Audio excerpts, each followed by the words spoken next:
Ay mga kasipag, bragabi po sa ating lahat. Sa mga nagtatanong sa akin dito mga kasipag, yung ganitong notification daw sa kanilang Facebook po mga kasipag, meron pong nag-notif ganito at meron pong nagtanong sa atin kung legit ba daw itong ganitong notification at nag-message pa po ito mga kasipag. Ang nakalagay dito sa notification, policy violation notification page. Ito yun mga kasipag, yun ang nag-notif sa atin. At ito po yung kanyang message, ito po yung nagsisend sa ating messenger. Ito yung nakalagay. Policy violation, yan mga kasipag yung notification. So, attention, your page will not be published. So, ibig sabihin, hindi daw po mapapublish ang ating Facebook page. Hindi daw ito talagang may spread, no? Hindi ito talagang it-suggest ni Facebook. Ano ba yung kadahilanan? Your Facebook page violates the current standards. So, ibig sabihin daw nakapag-violate daw tayo. Saka policy po ni Facebook lang sa kanyang content standard. Our system has received reports from many people about. So ibig sabihin po mga kasipag, so dahil po sa tayo po nakapag-violate o nakapaglabag sa policy po ni Facebook sa kanyang content standard, hindi na daw po ito i-spread, hindi na daw po ipapublish yung ating Facebook page o Facebook profile account.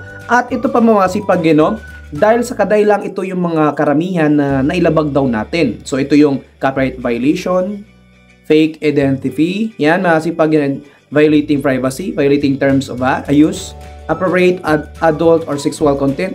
Yan mga kasipag, ito naman po talaga yung mga karamihan na nailababag po natin ng mga violation talaga dito sa Facebook. At ito po yung sinabi niya, if you think this decision is wrong, you can appeal via following link. So ibig sabihin mga kasipag, kung talagang itong decision na ito ay mali, pwede daw tayo mag-appeal dito sa link na ibinigay mga kasipag.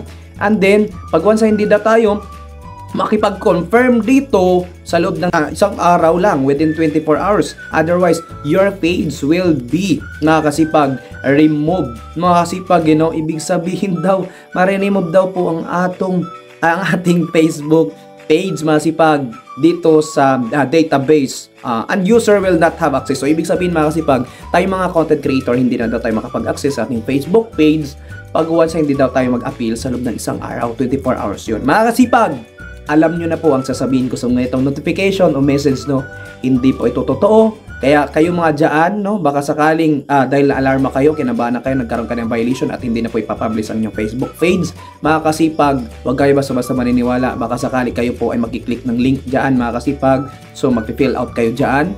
So mga kasipag, baka sakaling magbigay pa kayo ng inyong Gmail code, yung password nyo. Mga kasipag, nilagin nyo na po dito, mga kasipag, ma-access po yan ng mga hacker, baka maagaw pa po nila. Kasi pag maging aware kayo sa ganitong notification o message, hindi po yan totoo, lalo pat logo daw ni Meta. Ang dami na talagang mga kasinungalingan ngayon o mga hacker talaga, ang dami ng panluloko ngayon dahil sa dami na po ng content creator.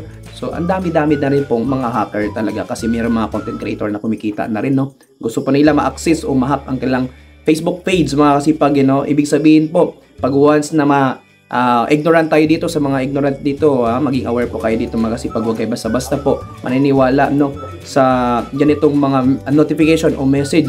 So pagka ganitong scenario mga kasipag, para maging safe po ang ating Facebook account, so yung iba nga talagang sila po ay nag-verified, blue badge or nag-subscribe po for safety daw po kay Facebook, then message sila si Facebook.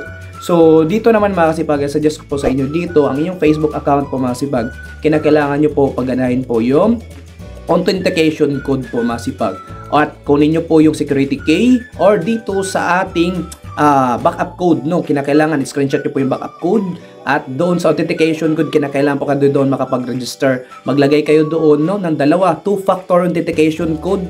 So, kinakailangan nyo po ng dalawa yun mga kasipag, na inyong number para doon po mag-message po pag sakaling kayo po ay magla-login, automatic po doon magme-message muna ng code yung si Facebook, then bago ito may enter, bago tayo makapag-login. So ibig sabihin kung sino yung nakagamit na number na yun, so doon po magno-notif, doon po malalaman niya yung code para makapag-access o makapagpasok na po, makapag-login sa kanyang Facebook account na sarili. Mga kasipag, yun na mas maganda na yung two-factor authentication code, ilagay nyo na po doon ang inyong dalawang number nyo para doon magme-message, kung sakali na mayroong magbukas sa inyong Facebook account.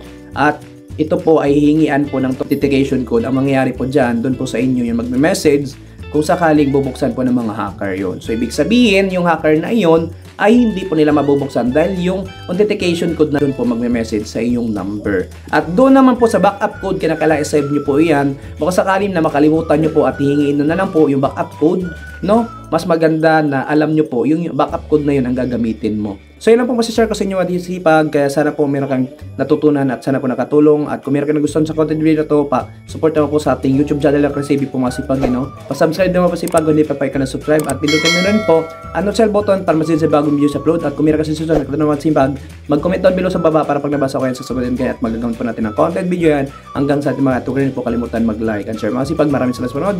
Have a nice day and God bless you.